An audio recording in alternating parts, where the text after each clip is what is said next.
turn away from their friends. Like the most subtle little logistical move as opposed to the big logistical move. Does that make sense? But you can do that within the first 10 seconds of the conversation. Does that make sense?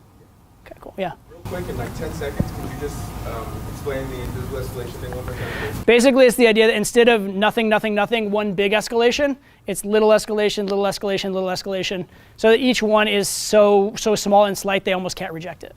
Yeah. On that last, let's get drinks, such and such. A lot of girls, they like to drink a lot. I personally don't like to drink a lot because I go out a lot. But I've noticed that it kind of kills the mood for me to tell her, I don't want to drink. What do you suggest, handling that situation? Soda. Well, but she's gonna say you're not gonna drink anything, and Yeah. Well, how to drink in your hand to begin with, right? So Yeah. Okay, so it's interesting. I will tell you two things. I will tell you, one, you absolutely do not need to drink to get girls. I will tell you, if you are going to bars, a place where the culture is around drinking, and you're not drinking, there is a sort of incongruence there that will make them think that you maybe have an agenda. Do you understand why that is? It's like if I met girls at soccer league and I don't play soccer. Right? Like I joined the team and then I just sit on the bench the whole time and hit on the girls.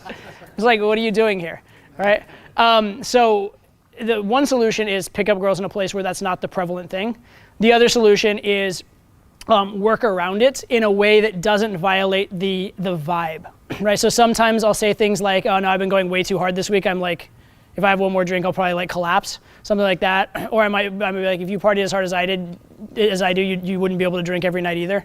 So it still indicates that you're in the vibe, that sort of, you're not there with just agenda. You're there to enjoy yourself too.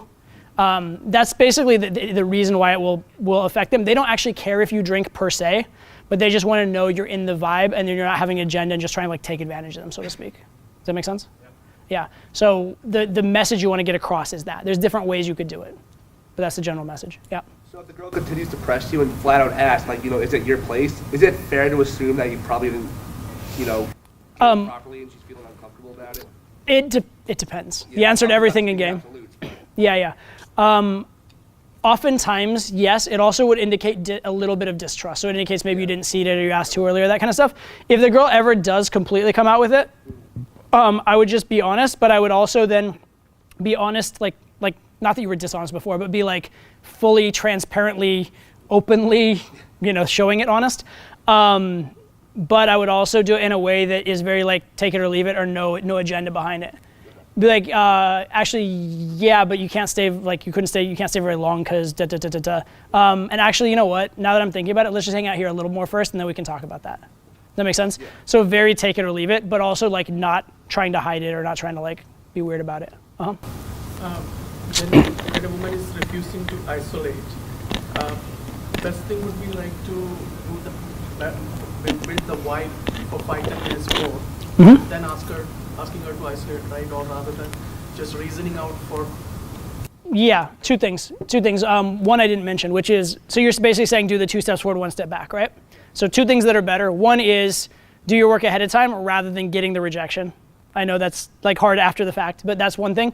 The second one is once you have been rejected on a certain thing and you back off and create the vibe again, try not to ask for the same exact thing again, right? Because if you ask for the same exact thing she already said no to, that's gonna be a problem. So you can still isolate, but say for example, if you said, hey, let's go to the bar for a drink, don't say, hey, let's go for the bar for a drink. Instead be like, hey, you wanna explore the club a little bit?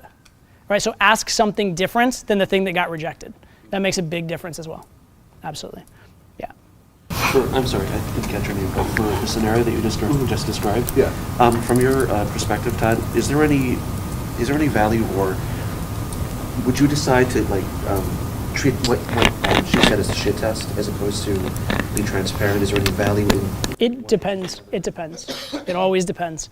The big thing it depends on there is how into you the girl has seemed so far. If it's been a really, really good interaction, I would maybe even just be upfront with her and just flat out say it. Just be like, yeah, actually, I guess we could go to my place, sure, why not? I'd say it it was an afterthought, oh, actually, now that you mention it, we could do that, okay, right? Which is still whatever. Whereas if a girl was just being really weird with me or whatever, I would just be like, you're strange. You know what? I wouldn't even invite you there. You're fucking trouble. Let's just talk here, right? So there's different ways to handle the situation depending. for sure. But I would tend to, the more the girl likes me and the more the girl has logically decided she likes me as opposed to just emotionally, the more I would just spell things out. Because you can just get away with it in that case, if that makes sense. Yeah, okay. I'll take one more and then we have to like kind of steam, well, I guess I'll take two more and then I have to steam forward, yeah. Okay, in your experience, when you're setting up a date, is it generally bad to set it in your place? It's generally great to set it in your place. The problem is you might have trouble getting a yes to let's do the date in my place, right? Would there be a way to like smooth it out? It can be done. It can definitely be done. More, it's beyond the scope a little bit, but more comfort, more having her chase, those kind of things. I used to do a lot of day twos where I would actually meet at my place without, like, by just giving them an address and then just walking them up. But then I usually wouldn't try and sleep with them then. I'd walk them up, get them comfortable in the place, and then go out, have a drink or two, or go get a massage or whatever, and then come back. But then they've already come to my place once, so at the end of the date, it's no big deal.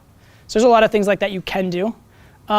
It just depends. It depends your style. I've encountered a similar experience like last week.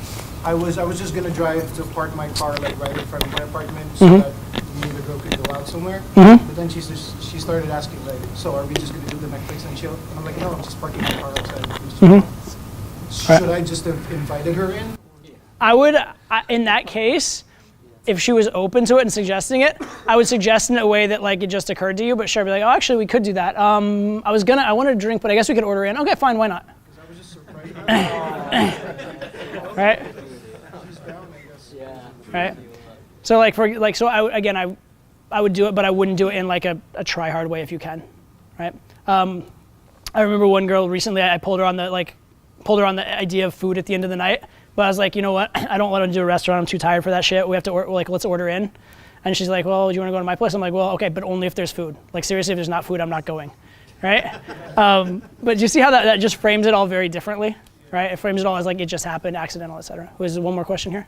Yeah, the euphemism game kind of assumes the great logistics of, you live in meatpacking districts. Not necessarily. The worse your logistics, the more connection you need with the girl. Like if you're gonna take her on a 45-minute Uber, then you need better connection. But regardless, the same technique is in play. It's the same technique of making it seem good and seem safe, right? And obviously good logistics help. I'm not gonna tell you that they don't. They do help, but it's the same technique regardless. Yeah. Okay, cool. Let's plow forward to some advanced techniques now. All right, first one, this is like the oldest of old school pickup tactics, okay? This is around since friggin' 2000, all right, but nobody does it. It's called quotes. The idea is, we talked about, it was your question, I believe, back here, about if, say you're doing that question game thing, you're escalating the topic of conversation, and you feel like it's a little too big of a jump. You're like, I'd like to bring up the idea of kissing or the idea of sex, but it feels like too big of a jump. It feels like too risky. Right? One great way to make it not risky is what we call quotes, okay? And what quotes are is you say it as though it's not you saying it. So you mentioned you read this interesting article about da-da-da-da-da. Or you mentioned your friend had this experience with a girl where da-da-da-da-da happened, right? Does that make sense? Right? And you can mention that like you were surprised by it or shocked by it, or you're thinking about it at first you were surprised, but then you thought maybe it's a good idea, whatever, right? But because you weren't the source of the information, you can't be blamed for it. So it's a really, really good way to inject an idea into the conversation without being at fault, without being try hard, making it seem as though it appeared by accident, okay? Massively, massively, massively useful technique. It's something I do constantly. Like I do it all the time, right? Or, well, the other one that I do will come up in a second. Next, absolutely powerful, powerful advanced hack. Escalate and disqualify simultaneously, right? How many of you guys are aware of a technique called the false time constraint? You guys know that? Right? False time constraint, right? So if I want to sit down over here, I'll just do it as if it's right here. So say I'm going to sit down with a girl, this is the chair. So yeah, I got to go in a minute. But anyway, before I go, okay? Why do I got to go in a minute as I sit down? It's so she doesn't feel like I'm going to sit down forever and ever and ever. It doesn't feel like a big commitment, right? And why is that? It's because I disqualified us having a long conversation at the same moment as I escalated, right? Other ways you can do it. As you're getting physical with a girl, you're just like literally like, especially like the first physicality moves, say you're gonna like give her like a friendly hug or something like that, but I fucking hate you, and hug her, right? Why not? Why not? Because the fact that you're saying, I hate you, or like another one is just push it, be like, go away, get out of here. You push her on the shoulder, right? It's another physical escalation move, but it's not considered invasive because you're disqualifying at the same exact moment, right? And this is useful for just about every type of escalation. You can do it when you're escalating logistics. Be like, yeah, we can go, but like literally I have to get up in the morning, so like you cannot keep me all night, right? Different things like that, right? If you disqualify as you escalate, it makes it very much more palatable. It makes her far more likely to say yes to the escalation. So remember the false time constraint as the format, but this can be used in literally every type of escalation in tons and tons of scenarios. So be very, very, very aware of that. That's the next advanced hack for escalation. Yeah. Sorry, are you trying to trigger it in such a way that the actual escalation piece of it is like, not necessarily physical versus verbal, but like, I guess more significant in the overall sequence of the interaction? Like, you're telling her that you hate her, but you're actually touching her. So is it designed to do that? Like, are you deliberately trying to do it in that way? Or? I don't understand the question. Like ultimately you want to have sex with her. So like, you have to obviously physically escalate. So but your disqualification is more of a verbal level is what I'm saying. So is it better that you're doing it in that way as opposed to, or is it just? Gotcha. I never really thought about that.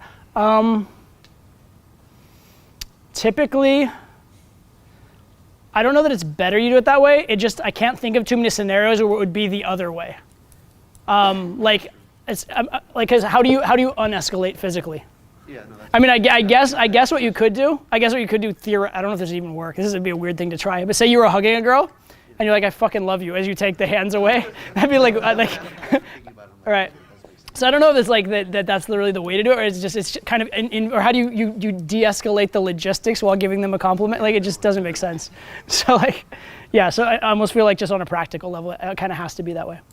I don't like your perfume. What's that? You say I don't like your perfume. I don't like your perfume.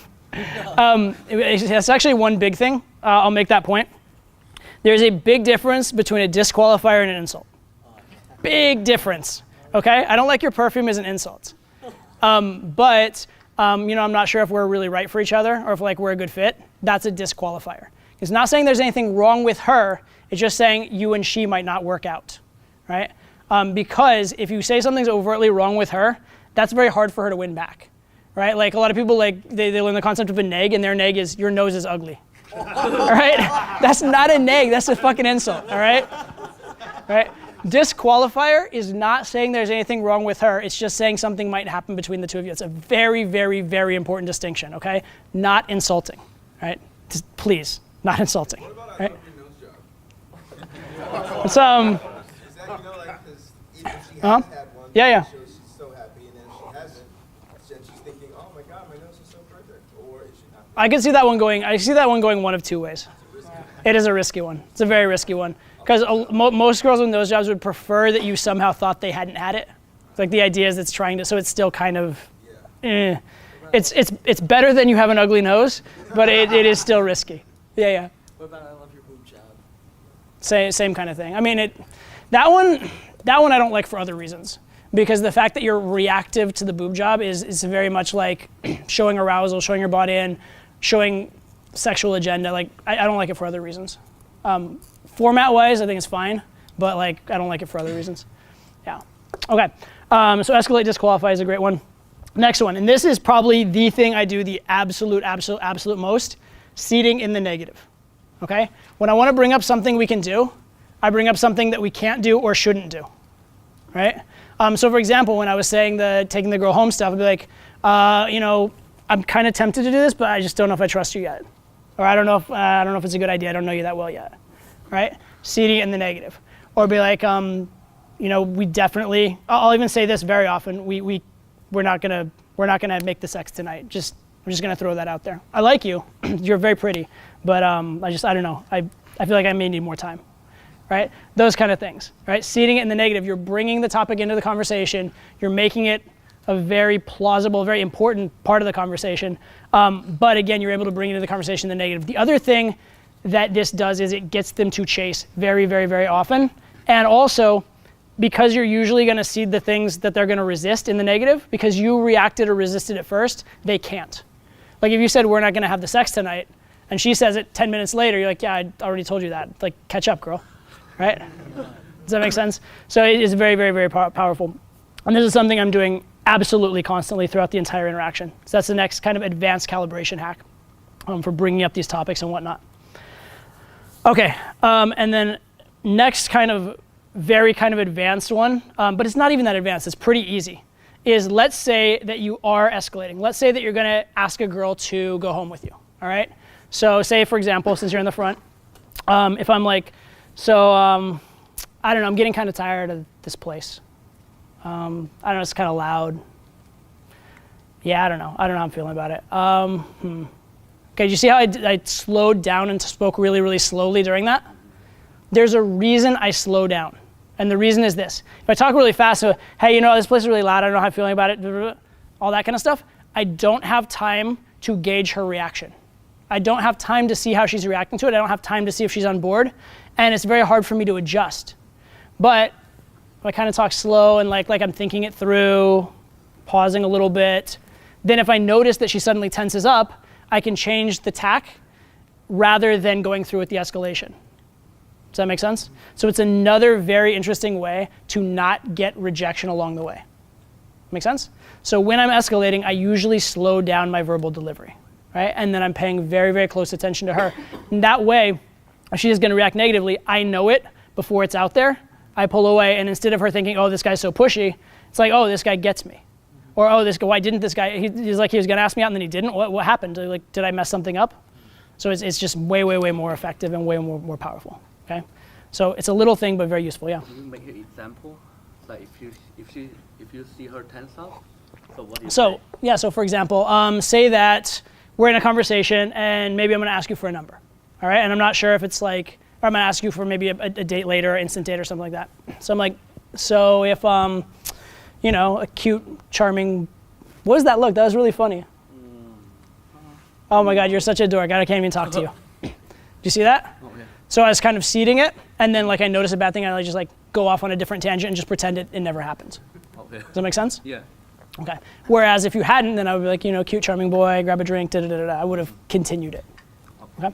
So with that said, that's for you guys. I'll take a few more minutes of questions, and then we'll kind of break, and anyone who wants to give testimonials, yeah. Just curious about something. That last thing that you did when you were doing talking about seating the bowl, where the body language thing where you put your hands in your pockets, sort of rock back and forth. Is that kind of like a body language equivalent to you're sort of disqualifying yourself and anything like that, or is that? Did you ask that question online recently? Someone asked me that question online too.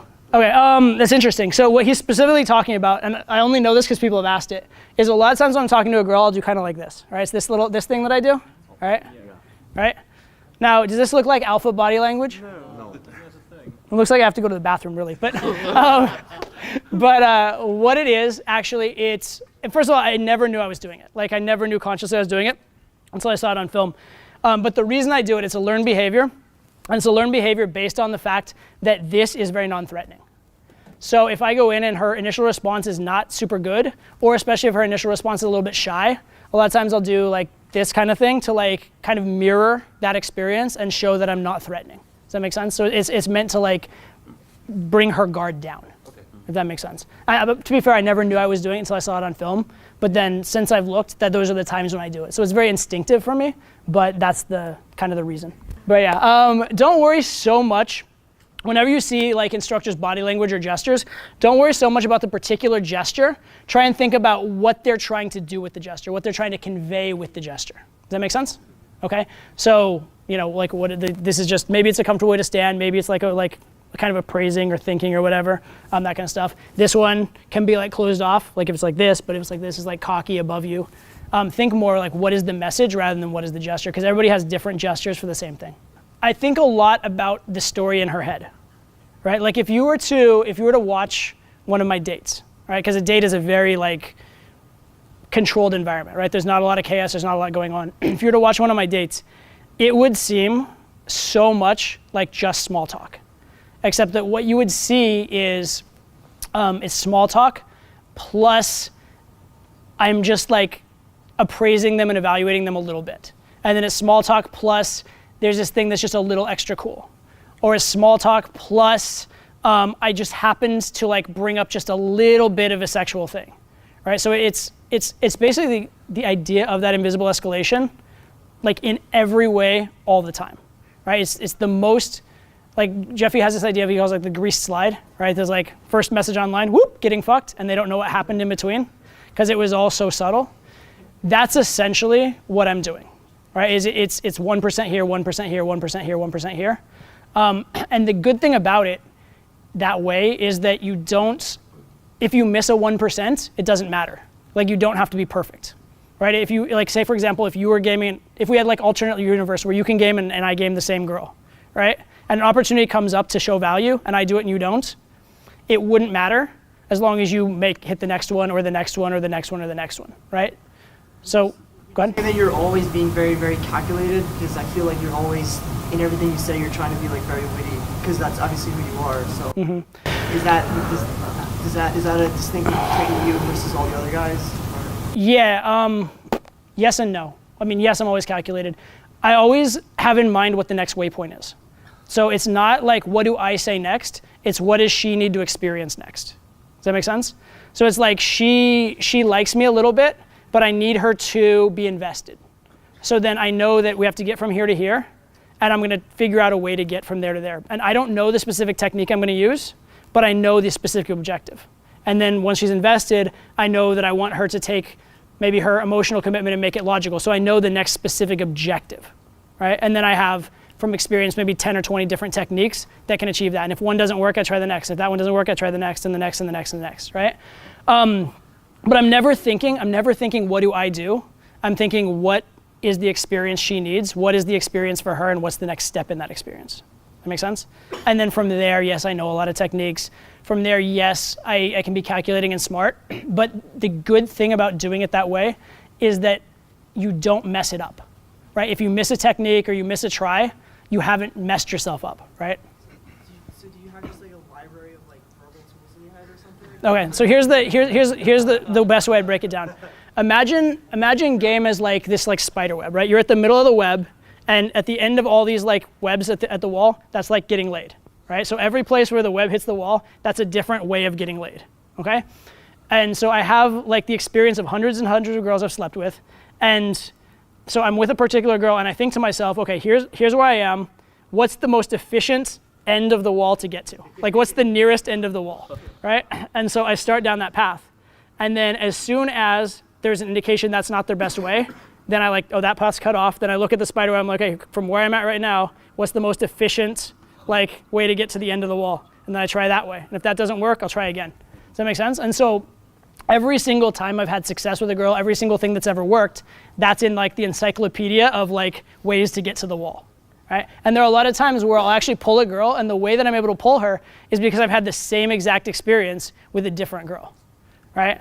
Like for example, almost all the girls that I've slept with in club have been a very similar scenario. And so now when I see that scenario, I'm like, okay, this might be a situation where I have to sleep with her in the club, right? Or like sleep with her. I guess we don't sleep. There's not a lot of sleeping going on, but I have to like fuck her in the club. Exactly, bathroom or cabana or wherever the fuck, right? Because there's a certain sort of blueprint that goes with that. Or there are certain scenarios where I'll get in a taxi with a girl having no idea how I'm gonna finish it, like what's gonna happen. She hasn't given me like any positives, but because I've had that experience before with a girl acting the same way, I have enough faith that if I follow that route, that it can actually work out, right? So that's the experience level, is I'm always thinking, what's the fastest, most efficient solution? And I'll do that until it's proven wrong. And then once that's gone, then I'll try again, and I'll try again, I'll try again. And basically until the spider web falls off the wall, like I keep trying things, if that makes sense. Yeah. When you were first mastering game, everything, the techniques and everything, in general, how much experience, how many reference experiences would you say that you needed to get a sort of roadmap or a sense of the spider webs everywhere? Gotcha.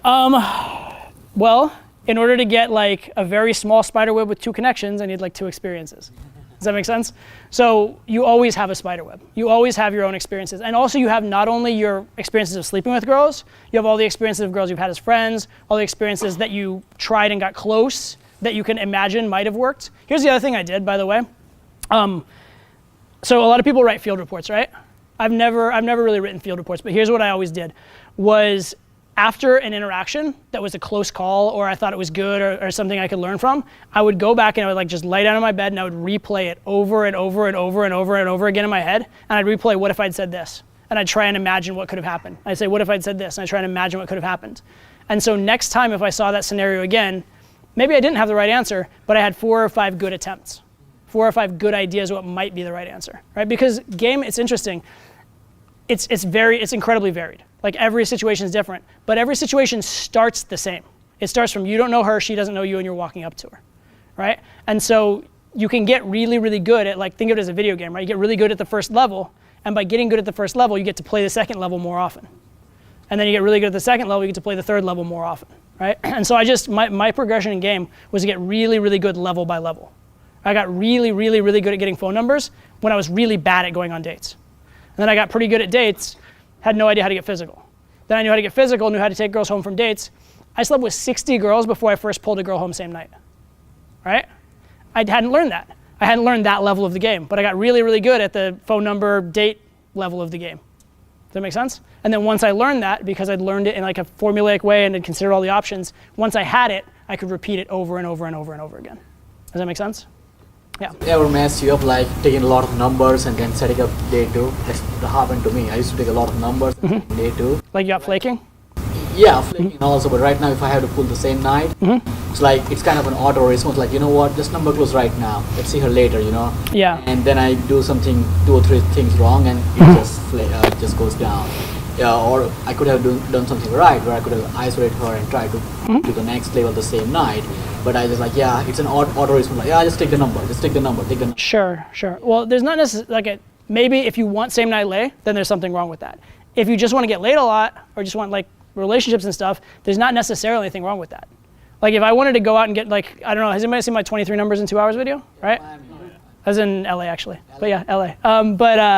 So if I can go get 23 numbers in 2 hours, right? Even if a lot of them flake, I'm getting a lot of dates. So here's a thought experiment, right? If I go out and I pull the first set of the night and I get laid, is that a successful night? Absolutely, right? What if I go out and I get 20 numbers and don't pull? Well, still a successful night. Right? And then I end up getting 5 dates out of that I close. It's a successful night, right? Now, time efficiency, I guess pulling was a little more. I got 1 like lays per hour. My rate was higher or something like that, right? But I had more sex from the 20 numbers thing. So it's just a difference of strategy, to be fair. And you could complete, like I said, I slept with 60 girls before I pulled a girl same night. If I had never learned to pull a girl same night, I could still have had like an amazing, amazing life with women. So what I say to you is ask yourself what you want. Ask yourself what your end goal is. This is for everybody actually. What's your end goal? Is what you're doing getting you there? And is there something that would get you there more efficiently? And then just answer your own question from there, right? If your end goal is I want lots of one night stands, then asking for numbers isn't getting you there. If your end goal is I just want a lot of sex and you're getting it, you're fine. Now you can throw in the one night stands to try to increase it or vary it up or whatever, but it's not a necessary thing. There's no rules to this game. It doesn't matter how you go about meeting girls, how you go about getting laid, there's no rules to it, right? It's what works for you and what gets you the end you want. That's why all the instructors have different types of game, right? It's what we all have different outcomes, different things we're looking for, yeah. Kind of like to what he said about the difference between like Julian and Max, like the way they open and the way you open. I'm very introverted, so like it feels very uncalibrated. Like you mentioned it, you have to go high energy, like kind of 90% 10, and then it just evens out. But it feels very Let me show you an example. Stand up. Yeah. Stand up. This is actually, I can't take full credit for this because this is something I already understood the concept of it, but the actual execution I actually got from Derek. But so I asked him. I said to him, Derek, I can't imagine you dancing. And he's like, fuck no, I don't dance, right? And then I said, at the same time, I can't imagine you seeing a hot girl on the dance floor and being okay with the idea that you can't get her. He's like, fuck no. So I'm like, so how do you bridge that gap? What do you do? He said, I'll show you. So dance, like don't have to dance crazy, but dance the way a girl would or whatever, right? All right, so how do I open here without being crazy high energy? How am I gonna do this, right? How am I open with authority? Hey. Right? You see that? Okay, so what do? I bring her into my reality in a way that is like, it's very like intense, but it's not like crazy, right? I'm not gonna be a clown, but I will be authoritative. Like, hey, right? You see that? Okay, I'll bring whatever her energy is to my energy in an authoritative way. So like the lowest energy I can. Now you obviously have to be loud enough to be heard. So you need at least that much energy, but you don't have to be like dancing and crazy. And in effect, doing less energy is higher value. Right? I told you the whole don't say what you can nod, don't nod what you can wink, don't wink what you can smile. So if you can do it lower energy, it's higher value. That said, if it's a case of you need the high energy to get her attention, and being low energy won't get her attention at all, fuck value, get her attention. Does that make sense? And how about in like I guess a day game situation where you have to open and it has to be done verbally, like not physically, like how do you go in high energy verbally? Why do you need to go high energy in the daytime? No, not high energy. How you mentioned like you have to. Authority? Yeah, you have to put in more at the beginning so that it phases out towards the interaction. That's gonna be kind of conversational ratio, like being willing to talk if you need to. Oh, okay. And then also sort of like intensity. Like there's a difference between energy and intensity, right? Like I can be intense, low energy. So you can get a lot done with that as well. Does that make sense? Yeah, absolutely. Yeah, I'll take one or two more and then we'll, yeah. I know it's important if you're in bars to like, talk to a lot of people and have social proof. Mm-hmm. If you're out like by yourself with a couple people or even regardless, and you're talking to several groups at once and you're escalating several groups, how do you escalate, kiss a girl, move on to the next girl, escalate, kiss a girl without like them seeing you and like, getting number. Like I know it's crowded, but at the same time, like people see that and they're gonna get you on. Right.